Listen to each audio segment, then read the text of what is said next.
The 2022 World Cup will be taking place in the football juggernaut that is Qatar. A nation that might not have had much in the way of stadiums a few years back, but it does have money to burn. So every stadium that will be used at the tournament bar one has been built specifically for this World Cup. With that being said, here are the FIFA World Cup 2022 stadiums. Al Janoub Stadium.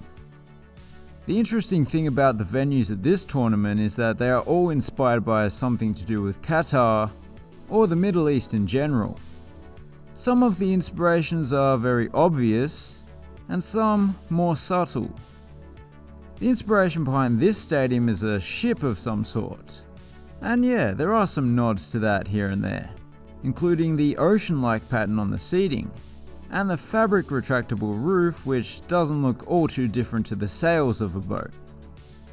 The roof is obviously not made for the rain, but to keep the players and spectators out of the sun's heat. Speaking of the heat, this and all the other stadiums will be cooled using solar power. Even the fully outdoor stadiums are air conditioned, which is great. The woman that designed this stadium, Zaha Hadid, has sadly passed away.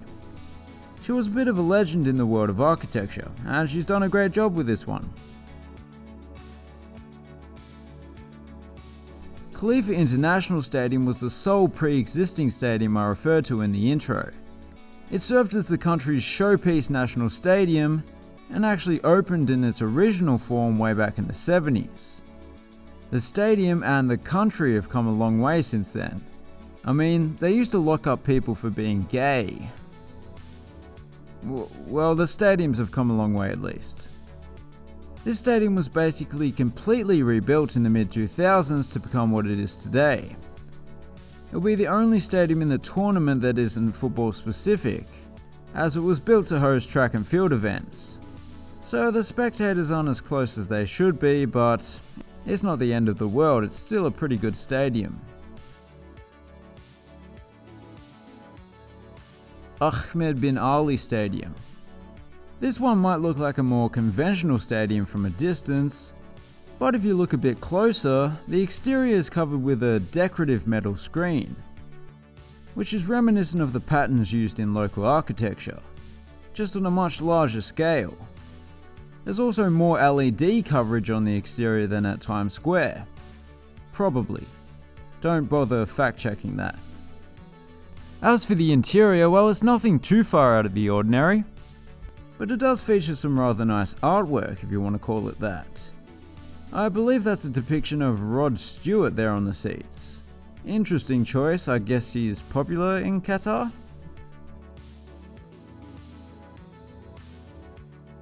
Education City Stadium. This one is supposed to resemble a jagged gemstone, and it does more or less. It doesn't quite have the same glimmer as a diamond by day, but when the day turns to night, the stadium shines bright. As the name might suggest, it's located in some sort of education-related mini-city. I think there are actually 8 universities here, or will be soon, so that's good, because education makes the world go round. By that I mean before education the earth was flat. Anyway, the triple-tiered seating bowl looks stunning. I love that color scheme. Al Tumama Stadium. I think the inspiration behind this one is the most obvious so far, at least if you're familiar with it.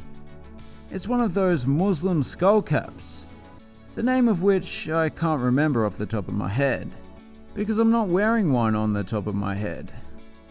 Yeah, the resemblance is undeniable, it's spot on really. I'm not entirely sure why you'd want a stadium to look like a hat, but it does.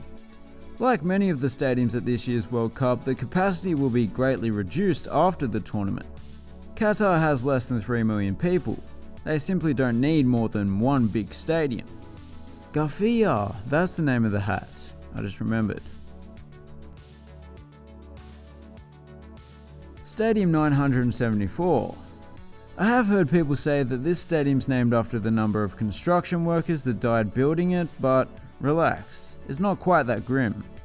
It's simply the number of shipping containers used in the construction of the stadium, which is a fitting building material given its seaside location and the fact that the stadium is actually temporary. Those containers will be shipped off to developing countries and reused. To be honest, that seems a little ambitious. I'm not sure how you could possibly ship such large metal objects. Come on guys, it's not happening. Anyway, despite its transient nature, it doesn't leave a lot to be desired. It's a fine stadium in its own right. Al Bayt Stadium. Can you guess what this one's supposed to resemble? It's a traditional Arabic tent. Yes, apparently they like to camp, yet they arrest anyone that sounds a bit camp. Anyway, I think they've done a good job at mimicking the traditional homes of the nomads of Arabia. Like all tents, it has a fully automated retractable roof, and underneath that roof there are even some hotel rooms with a view of the field. Which I guess is technically glamping. No, but the interior does look quite remarkable, especially like the way the decorative pattern on the seating continues its way up to the underside of the roof. And finally, the biggest stadium, the host of the final, a venue that is already iconic because they named it as such, Lusail Iconic Stadium. Despite being the tournament's showpiece stadium, it might be my least favourite. It reminds me a little of Cape Town Stadium, a previous World Cup venue, just with an over-the-top shiny gold exterior. The shape of the roof is also supposed to resemble a saddle. Sure.